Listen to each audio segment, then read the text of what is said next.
அன்பானவர்களே, சில நேரங்களில் நாம் ஜெபிக்கிறோம், ஆனால் பதில் வராதது போல தோன்றும். நாம் காத்திருக்கிறோம், ஆனால் கதவுகள் திறக்காதது போல இருக்கும்.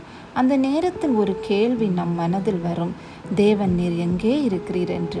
ஆனால் இன்று நான் உங்களிடம் சொல்ல வருவது இதுதான்: தேவன் அமைதியாக இருந்தாலும் அவர் நம்மளை கவனித்து கொண்டுதான் இருக்கிறார். விதையானது மண்ணில் புதைக்கப்படும் போது அது மாண்டு போவது போல தெரியும், ஆனால் மண்ணுக்குள் அது வளரத் தொடங்குகிறது. அதுபோல நம் வாழ்க்கையிலும் சில ஆசைகள், சில ஜெபங்கள், சில கனவுகள் மண்ணுக்குள் புதைக்கப்பட்ட விதை போல இருக்கும்.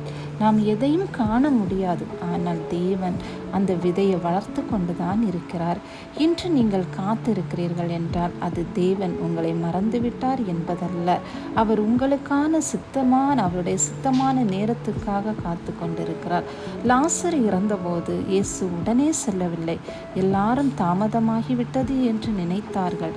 ஆனால் இயேசுவின் தாமதம் தோல்வி அல்ல, அது பெரிய அற்புதத்திற்கான அறிகுறி. உங்கள் வாழ்க்கையிலும் சில கதவுகள் இன்னும் திறக்கப்படாமல் இருக்கலாம். சில பிரச்சனைகள் நீண்ட நாட்களாக இருக்கலாம். ஆனால் நினைவில் கொள்ளுங்கள், தேவன் தாமதிப்பார், ஆனால் கைவிடவே மாட்டார். இன்று உன் இதயம் சோர்ந்திருக்கலாம். யாரும் உன்னை புரிந்து கொள்ளவில்லை என்று தோன்றலாம். ஆனால் இயேசு உன் கண்ணீரை காண்கிறார். நீ சொல்லாமல் வைத்திருக்கும் வேதனையும் அவர் அறிவார். மனிதர்கள் விலகலாம், சூழ்நிலைகள் மாறலாம், ஆனால் இயேசுவின் அன்பு ஒரு நாளும் மாறாது. இந்த இரவு இருளாக இருக்கலாம், ஆனால் விடியல் நிச்சயமாக மாறும்.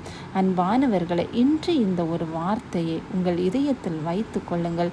தேவன் அமைதியாக இருந்தாலும் அவர் வேலை செய்து கொண்டிருக்கிறார். உங்கள் ஜெபம் வீணாகவில்லை, உங்கள் கண்ணீர் வீணாகவில்லை. சரியான நேரத்தில் தேவன் உங்கள் வாழ்க்கையில் கதவுகளை திறப்பார்.